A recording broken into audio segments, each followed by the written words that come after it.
माता पार्वती की विदाई कर देते हैं। विदाई करने के बाद यहाँ भी वही उल्लेख आ रहा है दहेज के बारे में। श्री हिमवान जी अच्छा सोना चांदी हीरा, कई घोड़े रथ हाथी सब मैया को देकर विदा करते हैं। अब इसका मतलब ये नहीं है कि दहेज का हम यहाँ पर कई जगह दहेज को कुप्रथा बना दिया गया है, लेकिन एक सबसे सुंदर बात यह है कि हम जब अभी आपके गुर्रा पाठा में कथा कर रहे थे तो हमें वहां पर यह बताया गया कि दहेज जैसी चीज हमारे यहाँ है ही नहीं। ये कितनी बड़ी बात है कि आपके यहाँ विवाह होता है, दहेज जैसी मांग होती ही नहीं है। ये कितनी बड़ी बात है। और हम तो उनसे यही कह रहे थे गुर्रा पाठा में जब हमें ये बताया गया कि दहेज नहीं लिया जाता, हमें तो दहेज पता भी नहीं है ठीक से कि इसमें क्या क्या दिया जाता है या क्या क्या नहीं, हम अपनी इच्छा अनुसार देते हैं।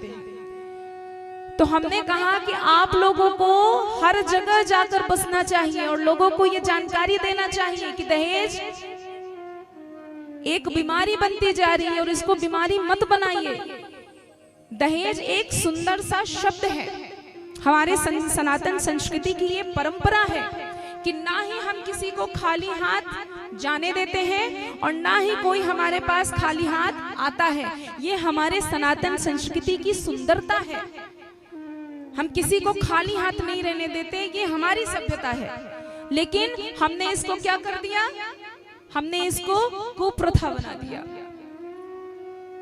आप और जगहों में जाएंगे, आप लोग तो इतने भाग्यशाली हैं कि आप ऐसे क्षेत्र में रह रहे हैं कि जहां दहेज जैसा कुछ है ही नहीं। लेकिन आप और जगहों में जाइए कि बेटियों का विवाह नहीं होता है दहेज की वजह से। बेटी कितनी भी सर्वगुण संपन्न क्यों ना हो, उसका विवाह तब तक नहीं होगा जब तक मुंह मांगी रकम नहीं दी जाएगी।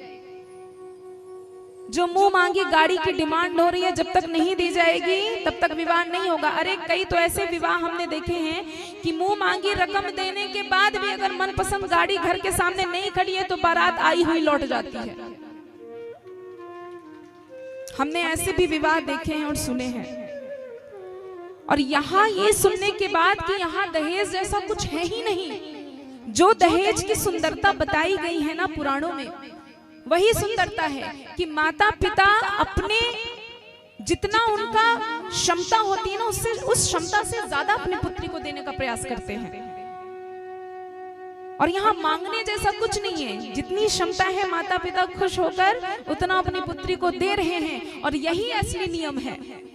दहेज का मतलब ही यही है कि जब पुत्री को विदा किया जाए तो खाली हाथ विदा नहीं किया जाए। इसीलिए माता पिता प्रसन्न होकर अपनी पुत्री को वो चीजें देते हैं जिससे पुत्री सुखपूर्वक अपना जीवन व्यतीत करे। और यही बात यहाँ भी बताई जा रही है कि श्री हिमवान जी माता पार्वती को ये सारी चीजें दे रहे हैं। क्या भोले बाबा ने डिमांड किया होगा? क्या भोले बाबा ने कहा होगा कि हमको रथ दोगे तभी हम पार्वती मैया से विवाह करेंगे? नहीं ना। लेकिन आज का समय ऐसा ही चल रहा है कि हमें जब तक फॉर्च्यूनर नहीं देंगे हम तब तक विवाह नहीं करेंगे।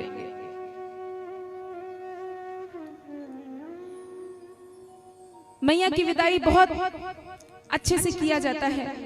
अब माँ और भोले बाबा कैलाश पर्वत पर जाते हैं। कैलाश पर जाने के बाद अपने गणों के साथ बहुत सुखपूर्वक जीवन व्यतीत कर रहे हैं भोलेनाथ।